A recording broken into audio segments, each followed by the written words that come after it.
Hey, indie filmmakers, I'm Nick Bodmer. I'm Griffin Hammond, and on this week's episode, I'm in Taiwan, in the middle of a filmmaking workshop tour around the world. Plus, your questions about shooting in auto versus manual, getting the most out of autofocus, and our podcast workflow. Hello, Nick. Hello, Airport Griffin. How are you? I'm good. It's 6:45 a.m. in Taipei, Taiwan. What time is it where you are? It is 3:45 p.m. A lovely afternoon. I didn't even know what time we were going to record this podcast. I thought I was going to be in Jakarta by the time we did this, but it's already Monday. That's when we normally record these things. It's time to do it. It's time to do it. And but you just got off a 14-hour flight, is that right? 13-hour flight, yeah. I just flew from LAX to Taipei after doing a couple filmmaking workshops in Los Angeles and Riverside, and now I'm heading to one in Jakarta, and then like 6 more in several countries in Asia. Now, where's Jakarta? Is Jakarta Jakarta's a city in Indonesia. Oh, okay, I was like, I think it's a city, not a country, but I'm bad at these things.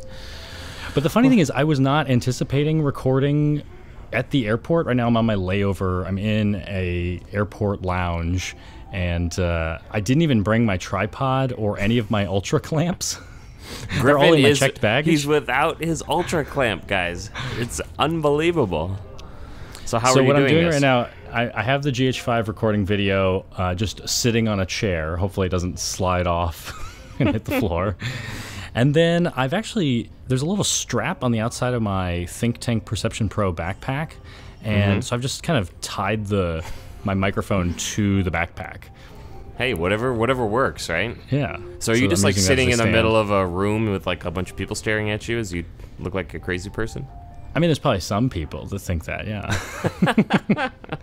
I found a corner. Can you hear like there's like piano music happening in this lounge? Yeah, I mean, I'm hearing a different mic than we're recording, but I'm hearing lovely piano music. I'm hearing some airport announcements. It's very soothing. I like it. And I actually got to take a shower before the podcast.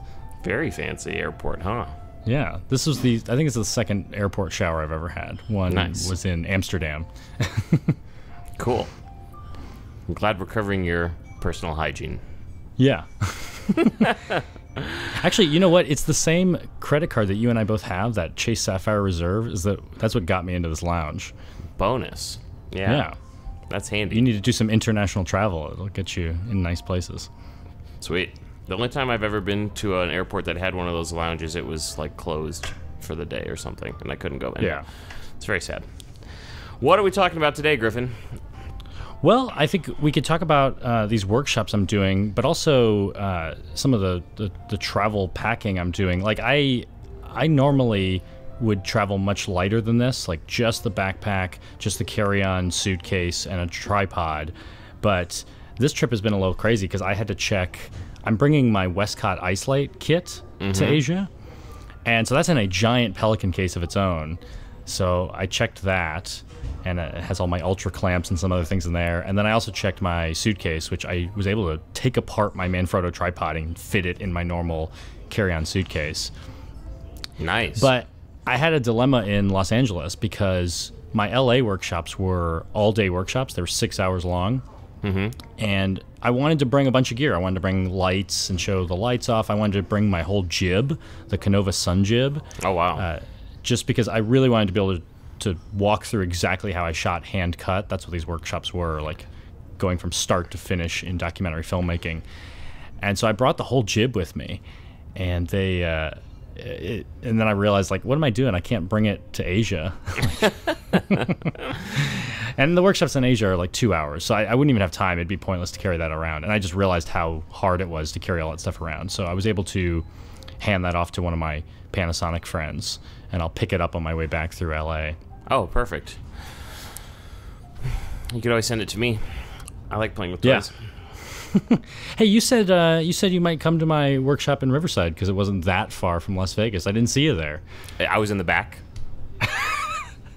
I don't know. It was a pretty small classroom. This was actually a great workshop. It was at Image One Camera and Video. It's in Riverside. I met this guy at NAB. His name is Shadi, who owns the store. He's a really fun character, and it was great that he let me come and do this. And it was a great audience. Awesome. I think I have a couple pictures on my Instagram of this stuff.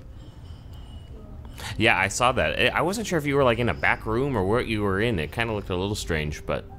Well, and it made the store look worse than it is, because the store downstairs is really beautiful, and then we were in a classroom upstairs, which didn't have the most interesting walls, and it's not as nicely laid out as downstairs. But it's actually nice if they have a dedicated space to do that kind of thing. Yeah, they have a ton of space. They also have a whole psych wall, like one of those white curved walls that doesn't have any shadows on it. They have that. Like, they have a whole studio that you can shoot in, and they do repairs and rentals there. So if you're ever in Riverside, I recommend you go check out the store. It's actually really cool. Very cool. My workshop that I did, I told you it was a full day thing, and so we really went from like beginning to end in documentary filmmaking. We talked about the story model that we talked about on the podcast last week, Dan Harmon's Story Circle. And I went all the way through like shooting interviews, exactly how to do it. We demoed that. I showed them how to shoot time lapses, and then I took them through editing techniques. And felt like I kept hitting on points that we've been talking about on the podcast. Like, we did that whole episode on like editing tricks and ethics, if I'm ethical or not. We talked about all that stuff, and we talked about legal stuff and distribution. A lot of the topics that we've talked about on this podcast. Very cool. All in one big 8-hour session. Yeah. So it's like, if you're a listener of this podcast, you're pretty much just getting it all for free. Congratulations. I like to comment that we got from Franco on YouTube this week. He was talking about last week we were talking about the Story Circle, and he pointed out there's actually a thing on Kickstarter right now that is called the Story Clock Notebook. And it looks like a very similar idea. It's actually, you haven't seen this, have you? I haven't seen it. So it's like, is it exactly his Story Circle, or just a similar concept? It's like a parallel concept. It's different, but it kind of looks the same. It's a notebook that you can buy on Kickstarter. They haven't made them yet, but it has like a bunch of pages with circles on them, and then like it has kind of like a checklist for your film to help build your story. And I think this particular person who invented this just likes the idea of laying out their story in a circle, like using that as like the clock for your film. So if you have a 2-hour film, you can kind of use that as a map. That's a better way to map out a story than writing it in a list. But you can kind of identify where the gaps are in your film.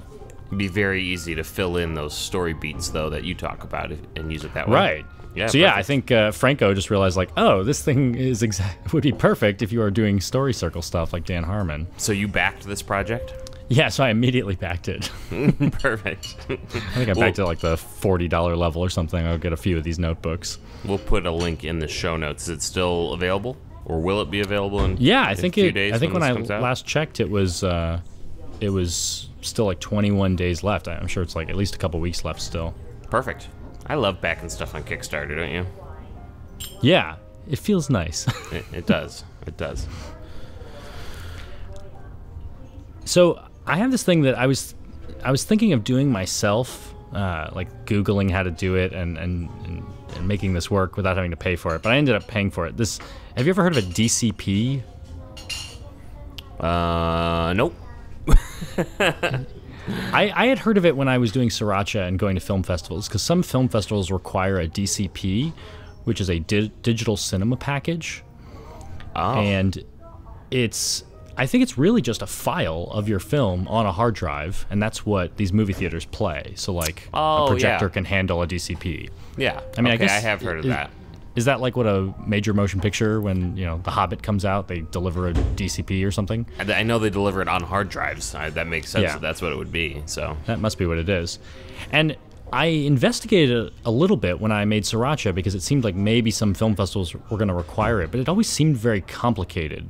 Yeah, I don't know why it has to be so complicated. Like, is it a very specific like format and everything they want everything encoded in? I'm guessing. I guess, yeah, but it's like, why can't there just be like a media encoder preset for like DCP? You're done. Yeah. But I guess you had to pay a service to do this for you. Is that what you're saying? Yeah, I paid a service in LA to do it. So I'm doing it for the Dances with Films Film Festival. My film is playing. Hand Cut is playing on June 5th there, and they require DCP even for a 5-minute short film, which I think is different than years past. Maybe they didn't, because I've been to this festival before and they didn't need one for Sriracha before. I think a lot of festivals just want them for features. But I needed this DCP, and I guess some of the variables that make it more complicated is that you kind of have to know what the theater you're going to can support, because I think the DCP format or system could probably support a lot of different resolutions and frame rates. But I'm going to be playing at the Chinese theaters in Hollywood. And the big famous ones? Yeah, the famous ones. Yeah, I mean, that's where Sriracha played there a few years ago. Yeah, I guess I do remember that. Yeah, that's awesome. And so I talked with the festival people. I was kind of going back and forth between the DCP creator and the festival people and just saying, you know, what can a DCP support? Okay, and what can the theater support? And the irony of me making this 4K 60p film is, guess what the projector will actually handle? 1080i. not interlaced, but yeah, it can do 1080 or it can do 2K video. So I have to down-res the video to 1920 by 1080, which is really 4 times smaller than 4K. Can it do 60p? It can't do 60p.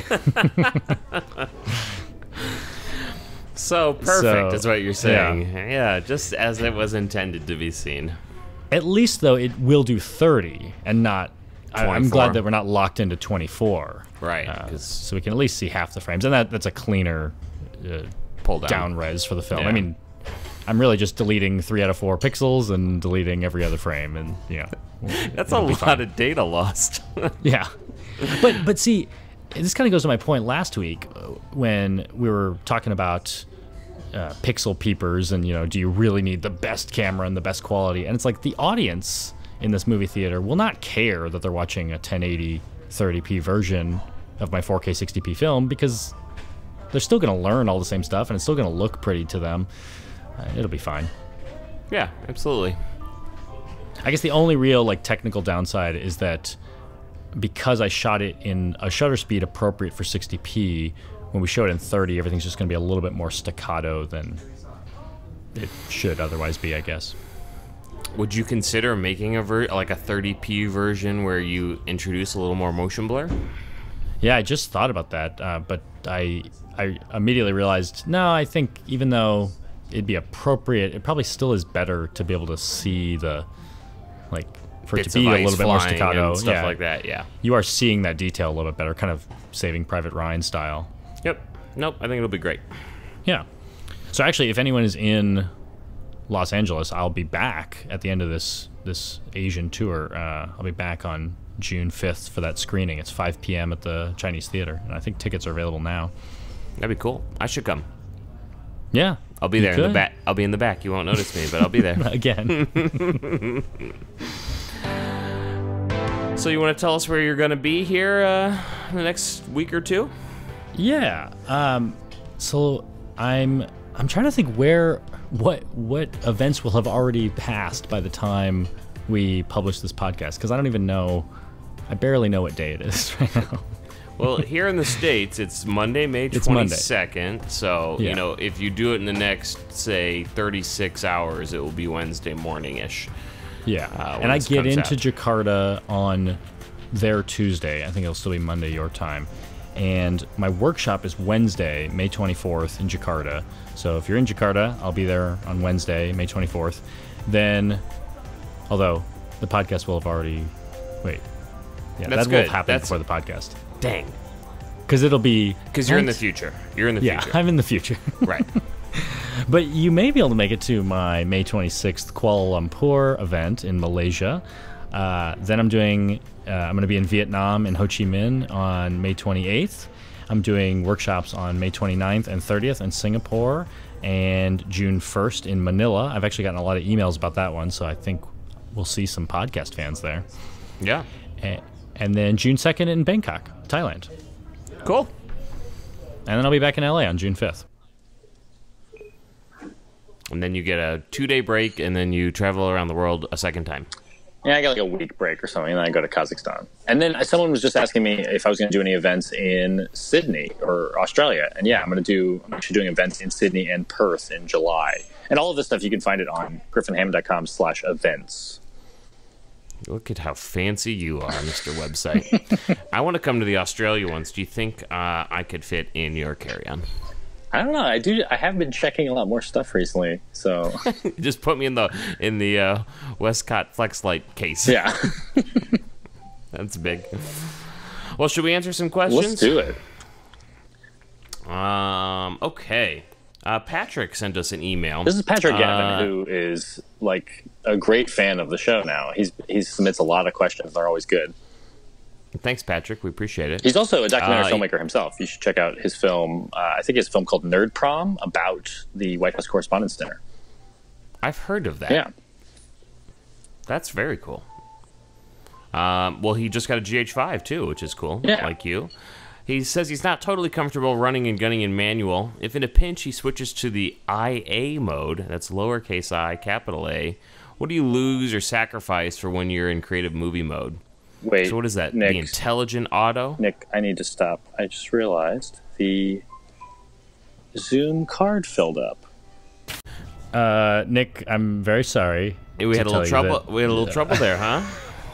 Yeah, the card on my H4n or my H5 filled up.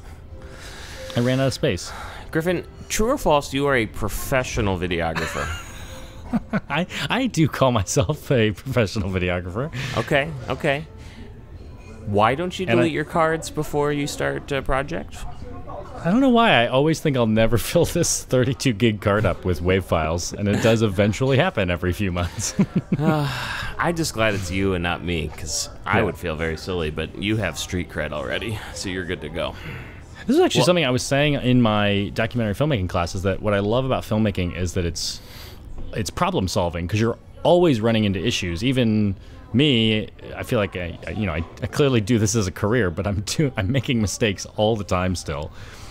And I still occasionally forget to record during an interview. I'll start recording video and not record audio, and then I'll realize it 2 minutes in, and I'll hit record, finish the interview, and at the end I'll be like, hey, that first thing you said, I think we could say it even better. Well, we're not letting you off the hook here. Everyone can hear about your failure and make them feel better. Yeah. So I don't know what we lost. Well, that explains our gap in audio, but thankfully you have been recording my iPhone audio the whole time. I have. I'm smart.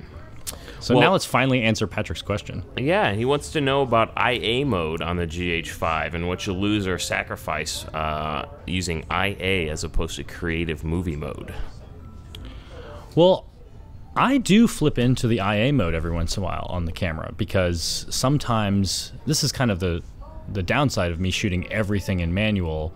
All my settings are manual: white balance, ISO, exposure, focus. Well, not focus. I do a combination of autofocus and manual focus. But if I'm chasing a politician down a hallway and the lighting changes dramatically, or we go outside, sometimes I just know it's going to take me several seconds to get the exposure right, to change the white balance. I'm going to miss the shot. So I will occasionally jump it into IA. IA, just to be clear, is intelligent auto? Is that what that stands for? That's what that means, yeah. And how's that different than just full auto mode? It is full auto mode. But isn't there already a full auto mode and then IA is separate on top of that? Or am I just misremembering? No, not really. Although IA is also a photo mode. So it just depends on if you're pushing. If you push the shutter, you'll get a photo. If you push the video recording button, you'll get video in 16:9. But my answer to Patrick was, you could flip into IA mode if you need to just override everything on the camera and go full auto. But also you can, every one of those settings that can be manual on the GH5 can also be auto. So if you want to put white balance in auto, you can do that. If you want to put ISO in auto, you can do that. You can also, in the exposure mode, instead of being in M, which is all manual, you control the shutter, you control the aperture, you could do aperture priority mode, where you set the aperture and it sets the shutter. But that wouldn't make a whole lot of sense for video. Shutter priority mode would probably make more sense, where you control the shutter, leave it at 1/60 if you're shooting at 30 frames per second. Leave it at 1/50 if you're shooting at 24 frames per second, and then let the aperture do its thing. Sure. But yeah, I don't think it's, I think there's a time and place to use it. Yep, absolutely. And then we got an email from John about autofocus, and I think he was actually concerned that he was kind of wading into this controversy that some people have talked about with the GH5. Some people believe that the GH5 autofocus is not as good as it should be. But I also think that people are using autofocus in ways that they probably shouldn't expect the camera to do it all for them. Sure. So I think some people get a little bit confused about the way that I use autofocus, and that was kind of John's email. He's wondering, like, can I use autofocus? Like, he was saying, like, the way that you take a photo, you push the shutter down and it focuses for you before the photo. Like, can I have that for video? And yeah, you can. What I do is I go into the menu and turn off continuous AF. That's continuous autofocus. I don't want it focusing during my shot, so I don't want it always doing autofocus like a video camera. But I do want to take advantage of the fact that the autofocus is good. It's better than me and my eye looking at a 3-inch LCD at picking focus. Because I don't know, I don't even know how focus works. I guess it doesn't use lasers, it uses contrast. Well, there's contrast detection and there's phase detection. Older style autofocus is contrast detection, so it's just looking for edges as it, you'll see it like Hunt, it goes blurry and then it goes the other way and it's looking for that maximum contrast. Phase detection is fancier, and I don't really know how it works, but it's better. Yeah. And do you know what DFD is? I feel like that's something that Panasonic people have said to me. Yeah, no, I have no idea. I was going to make something up. And part of his question was, can he focus on things with autofocus in low light situations? And there is that autofocus assist lamp on the camera that will light up red and help you find focus in dark places. But I actually turn that off because I don't usually want to announce my presence with a red light. Exactly. So if it is really dark, I'll switch into manual and use focus peaking and manually focus. But he's saying that he's shooting like concerts, and there probably is enough contrast on the stage. It's dark everywhere else, but the people that are on stage are lit up pretty well. So you should be able to use the single area autofocus, push the shutter halfway down, it'll focus. And if you just push it to halfway down, it won't start or stop recording. So you can be in the middle of recording and still change your focus real quick with that. Yep. We've got another email here from Mats Christofferson. Which is a great name. He's got a GH4. I was just gonna say he's from Sweden, I think. Oh, I'm a quarter Swedish, so I got that going for me. GH4, the 12 to 35 f2.8. He's considering some new lenses. Do the new versions of the lenses with the dual image stabilization do anything on a GH4, or is that really a GH5 only feature where it works with the in-body image stabilization? Yeah, let's start with that first part of his question. Yeah. The new 12 to 35 millimeter, there's like a Mark II version, and they've improved. I think they've improved a couple things, but the main thing is that it collects more optical image stabilization data that it can share with the camera body. Oh. And that is kind of a GH5 only feature because the GH5 has the in-body image stabilization. Although this lens was already a great image stabilized lens when it was plugged into the GH4, so I suppose maybe having more information can mean it can do its job better, even though it's not working in tandem with an in-body system. Yeah, I don't know. It's also a different color. The new 12 to 35 is black instead of like the slightly almost purple black that the previous one was. But I think they're still both great lenses. Like I think if you have the current 12 to 35, I wouldn't replace it. And do you happen to know, he also asks if the XLR add-on for the GH5 works with the GH4 as well? It will not. It was designed specifically for the GH5. Wah, wah. Yeah, that was my first question to Panasonic. This is great. Will it work on other cameras now? It makes sense. Yeah, it does make sense. Very good. And then he had a very interesting piece of trivia that he wanted to share with us because he's from Sweden. He said that lavalier microphones or lapel microphones have a funny name in Swedish. That I guess they're called Miga or Myga, which means mosquito. M-Y-G-G-A. They do kind of look like the little mosquito sitting on your shirt with the little tail. A little tiny. That's funny. You know, I had a thought about lavalier microphones this week. I was watching something on TV, and maybe you know this. You know how it seems like sometimes when you're watching an interview on TV, sometimes they have the lavalier microphone mounted upside down, like pointed down instead of pointed up. Have you seen that? I guess so. I've never really put a lot of conscious thought into it, but yeah, it probably just was that ever depends. something you encountered in like theater, or you were always putting mics in different places? We always put them in different places, but it's probably, I mean, you know, even lavaliers you can get different pickup patterns. You know, it could be a supercardioid or something like that, where it actually has, you know, good pickup backwards.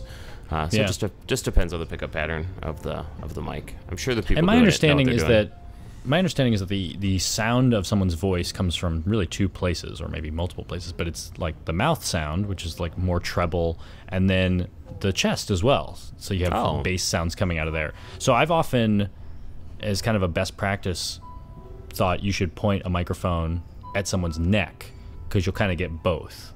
And you can kind of control what quality of voice you're going to get, how bassy it is if you go more towards the chest or more towards the mouth. I never thought of that. That's very interesting. Yeah. And our last question today is a tweet from Brian Harris, and he was wondering if we could cover the workflow for our podcast, because he thinks he understands the basics, but would love to hear us explain it.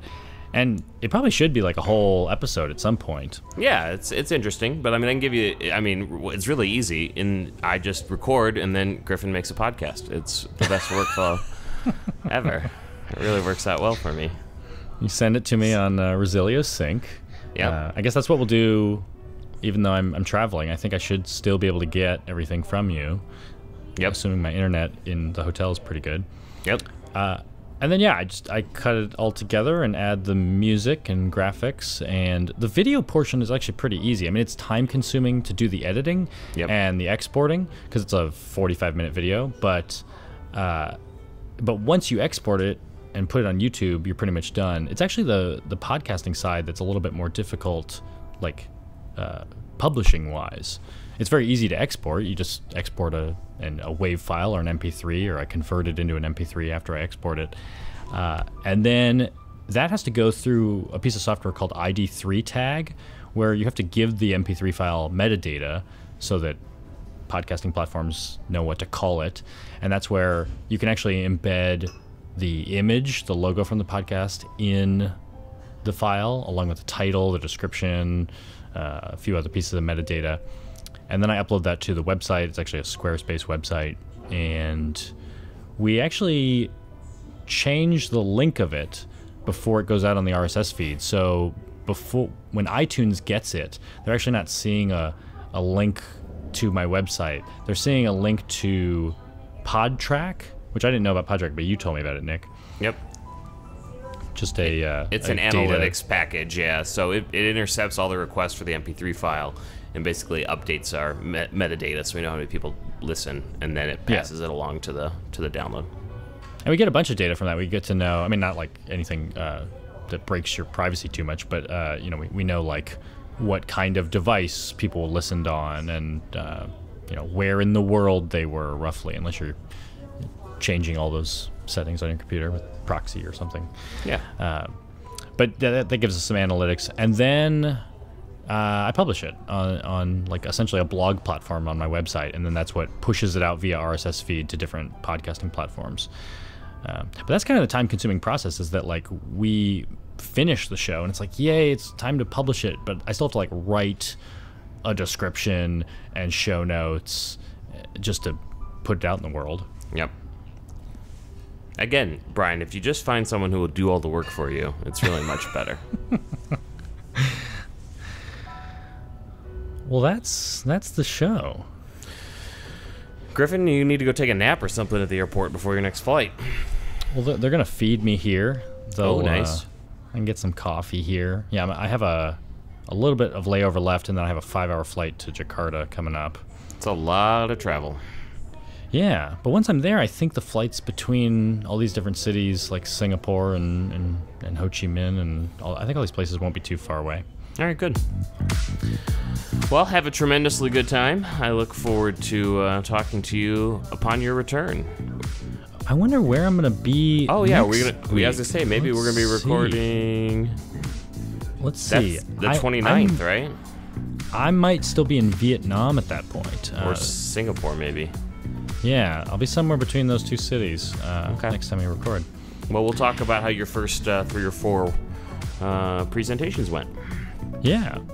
Oh, and I'm just looking at my calendar. I'm also seeing, I forgot this was happening. If anyone is in New York, I won't be there, but my film is actually playing at the New York Shorts Fest at the Sunshine Cinema on, I think it's on Houston. When? Wednesday, May 31st. Oh, awesome. Yeah.